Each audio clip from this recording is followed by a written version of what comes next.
Time for Wellness Wednesday, brought to you by Elevate Women's Health Center in Port Perry and chiropractor Shawna Dingman, Port Perry's only chiropractic and functional health care center focused on women, children, and babies. Don't let health concerns hold you back. Dr. Shawna Dingman, chiropractor and functional health care practitioner since 2000. Don't let the clouds and the showers and that snow get you down. We're going to bring some sunshine into your life on this Wellness Wednesday. Dr. Shawna Dingman joins us along with Scott Campsall from Okami Kai Karate. Good morning. Good morning. Good morning. Don't overwhelm us with that enthusiasm there, Scott. Morning. That's okay. I'm here. I'm working on my radio voice. Oh, okay. Good morning. Okay. Here I'm. Hey, come on. Let's bring the sunshine. Morning. Morning. You know what that sounds like? It sounds like the car when it's going through slush. Just saying. Aww. Just saying. No, I know. I'll work on it. Now, well, here's the thing, and it will lead us into our topic here, too. For those who don't know, I mean, Scott runs a business. He is taking a college course at the same time, being a dad and a husband and everything. So there's not a lot of free time. So it's very understandable. In fact, I'm surprised, Scott, it doesn't happen more often that you get a little bit run down. You were in classes all day yesterday, weren't you? Yeah, but it's all par for the course right now, and I'm just trying to do what I'm doing with you better. Oh, so it's all worth it. Well, thank you very much, and thank you for throwing the guilt now. and I am feeling it, just to let you know. So, but Shawna, that leads us into our conversation about the holidays, and people do tend to take on even more tasks at holiday time, and leading up to it as well. We've got to get this done. We've got to do this, and they're still doing their regular routine. Do you find that, you hear it from people that sometimes they're even stressing out before they get to the holiday? Yeah, the conversations about stress typically begin right after Remembrance Day. So as soon as Remembrance Day is over, people are into Christmas mode.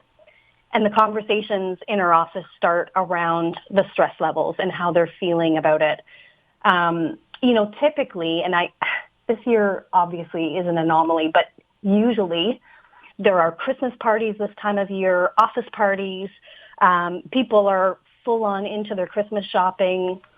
And I would say women in particular tend to really bear the brunt of the extra stress around the holidays, making sure that everybody gets their gifts, making sure that the house looks beautiful, smells great, the holiday baking is done, the teachers' gifts are bought, the piano teachers' gifts are bought.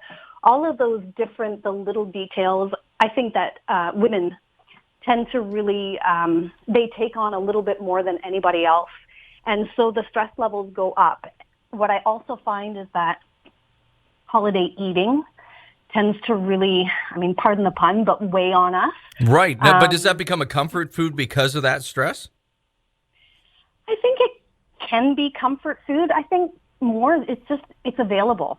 So, the big thing that I'm trying to teach my patients every year at this time of year is I want you to think about how do you want to feel come January 4th when the kids go back to school, and we're keeping our fingers crossed that the kids will be going back to school January 4th this year. How do you want to feel when you wake up in the morning? Because I don't know if this sounds familiar for you two, but I have definitely had years where I wake up and I just think, I'm 5 or 10 pounds heavier. I get the credit card bills in the mail and I think, I spent that much.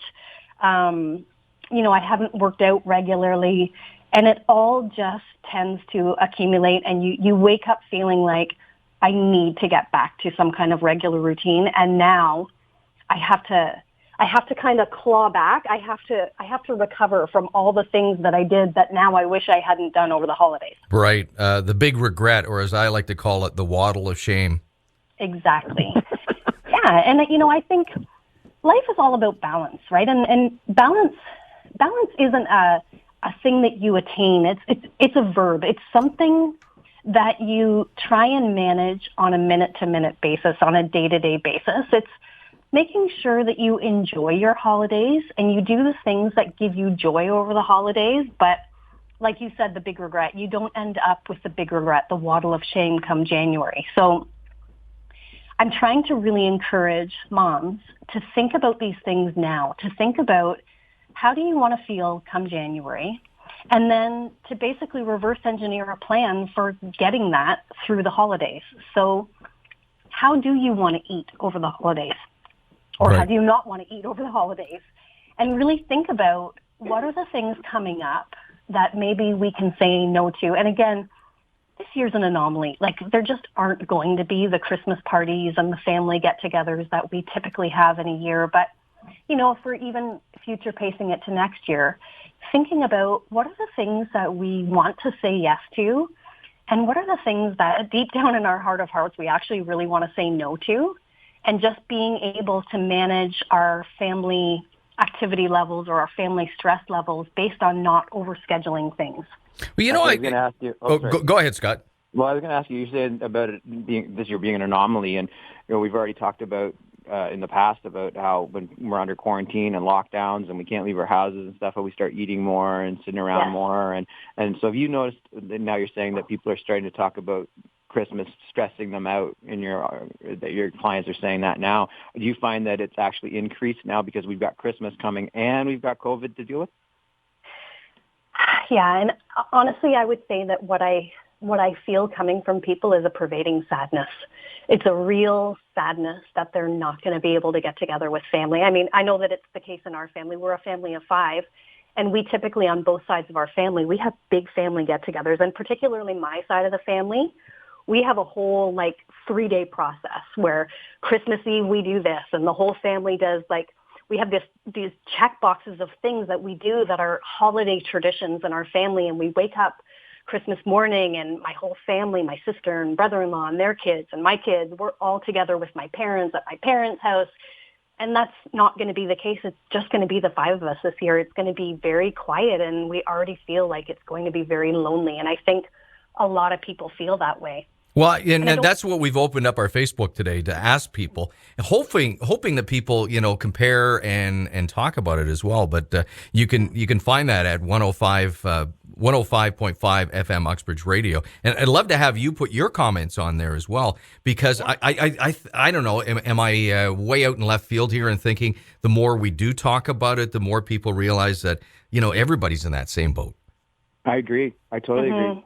Yeah. Like when we were going on Zoom when we first hit the lockdown and we started doing our Zoom classes, it was like to watch what we as a karate school normally do and watch it get reduced to being on the internet and to be muted or have all our students muted and there's no feedback, you're just teaching and like it was just so emotionally draining and depressing.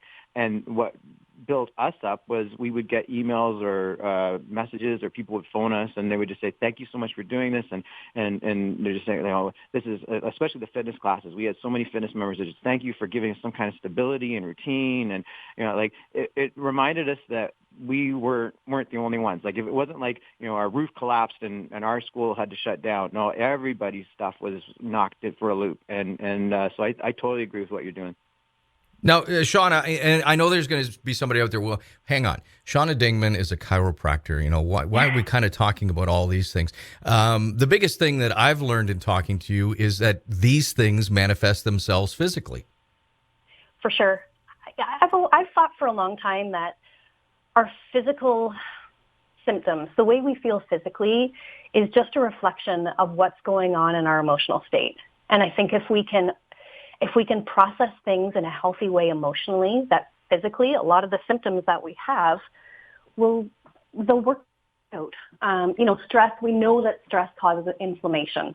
It's one of the leading causes of inflammation, and now it's all over the medical literature that it's interesting to hear, the medical community saying that inflammation, chronic inflammation, is likely the source of almost every disease, every lifestyle disease, let's say, that people have. So this is a big deal, knowing that stress creates inflammation in the body, and inflammation can cause a whole myriad of different things.